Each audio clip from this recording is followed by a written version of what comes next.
संघर्षातून अस्तित्व निर्माण झाले की आयुष्य जगण्यात एक वेगळाच रुबाब येतो। रुबाब हा विकत घेता येत नाही आणि दाखवता पण येत नाही, तो व्यक्तिमत्वातून सिद्ध होत असतो। व्हिडिओमध्ये आपण ज्यांना पाहत आहात ते आहेत नागनाथ लाड।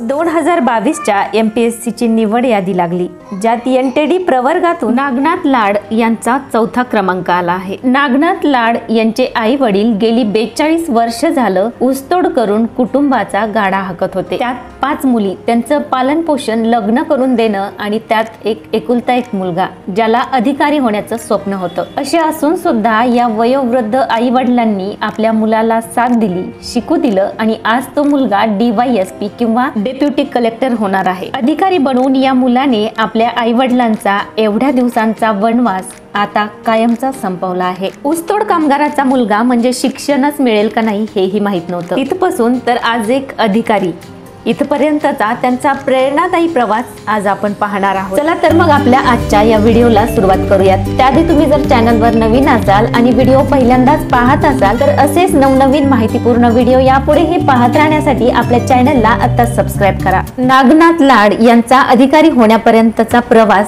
खरं तर वाटतो तितका सोपा नव्हताच। बीड जिल्ह्यातील आष्टी तालुक्यातील चिखली हे त्यांचं गाव। लहानपणापासूनच नागनाथने आपल्या आई वडिलांचे काबाड कष्ट पाहिले आणि नागनाथ देखील आपल्या आई वडिलांसोबत 4थीला जाईपर्यंत ऊसतोडीसाठी जायचे, कारण गावात राहून शाळेत जावं तर त्यांची राहण्याची सोय लागत नव्हती। 5वीत असताना नागनाथ यांच्या वडिलांना सरांनी सांगितलं की तुमचा मुलगा हुशार आहे, याची शाळा बुडू देऊ नका, मी याचा सांभाळ करेल। तेव्हा एक वर्षभर नागनाथ हे आपल्या सरांकडे राहिले।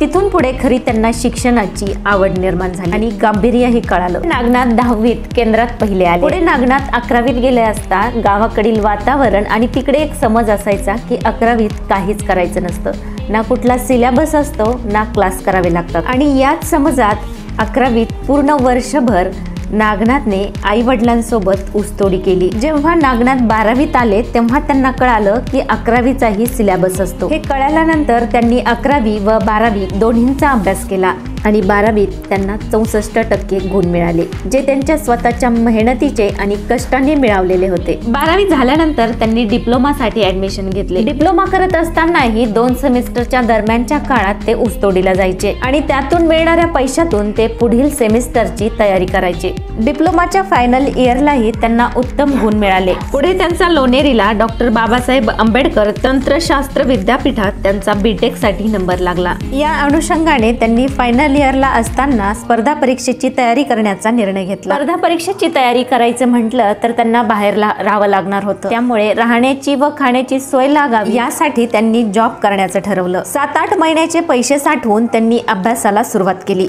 4-5 महिने अभ्यास केल्यानंतर PITC एंट्रन्स संभाजीनगर येथील एक्झाम क्रॅक केली आणि तिथून पुढे अर्थाने MPSC तील प्रवास सुरू झाला। 2019 मध्ये त्यांनी MPSC चा फर्स्ट अटेम्प्ट दिला। प्री मेन्स इंटरव्ह्यू ही क्लिअर झाला, परंतु केवळ 7 मार्कांमुळे ते फायनल रिझल्ट पासून दूर राहिले। हाताशी आलेलं यश लांब जाताना त्यांनी पाहिलं आणि त्यानंतर कोविड काळात अभ्यासाची वातावात झाली। ते म्हणतात की हे सगळं करत असताना नैराश्य यायचं आणि आयुष्य संपून टाकावं की काय असं वाटायचं। ते म्हणतात की असं वाटायला लागल्यानंतर मी स्वतःलाच प्रश्न केला की हे सगळं करण्यासाठीच आपण हा मार्ग निवडला होता का? तर याचं उत्तर नाही होतं। या उत्तरातून त्यांना ऊर्जा मिळत गेली। नंतर त्यांनी नोकरी करण्यास सुरुवात केली। 2021 मध्ये त्यांनी प्री मेन्स आणि इंटरव्ह्यू क्लिअर करून असिस्टंट लेबर कमिशनर हे पद त्यांनी मिळवलं, परंतु त्यांची स्वप्नपूर्ती अजून झाली नव्हती। त्यामुळे 2022 मध्ये त्यांनी आणखी अटेम्प्ट दिला आणि 42वी रँक मिळवली। आता त्यांना DYSP किंवा डेप्युटी कलेक्टर ही पोस्ट निश्चित मिळणार आहे। नागनाथ यांचा MPSC चा रिझल्ट लागल्यानंतर त्यांची गावातून भव्य मिरवणूक निघाली।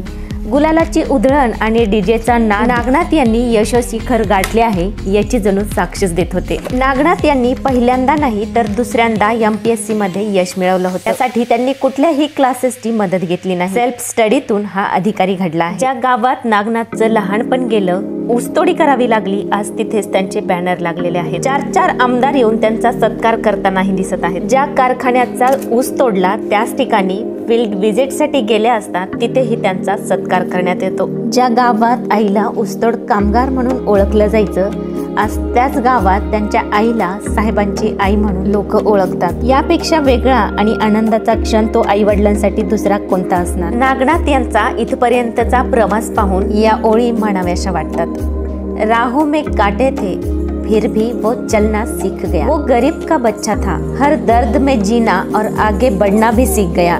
त्यांनी संघर्ष करत लढत त्यांचे अस्तित्व निर्माण केले आहे। त्यांच्यासारख्याच अनेक ग्रामीण भागातील तरुण मुलामुलींसाठी त्यांचा हा प्रवास प्रेरणादायी ठरणार आहे। अशा या हुशार आणि मेहनती अधिकाऱ्यास पुढील वाटचालीसाठी खूप खूप शुभेच्छा। व्हिडिओ आवडला असेल तर लाईक करा आणि अशांपर्यंत हा व्हिडिओ नक्की शेअर करा जे स्पर्धा परीक्षेची तयारी करत आहेत। आणि असेच नवनवीन माहितीपूर्ण व्हिडिओ पाहत राहण्यासाठी आपल्या चॅनललाही सबस्क्राईब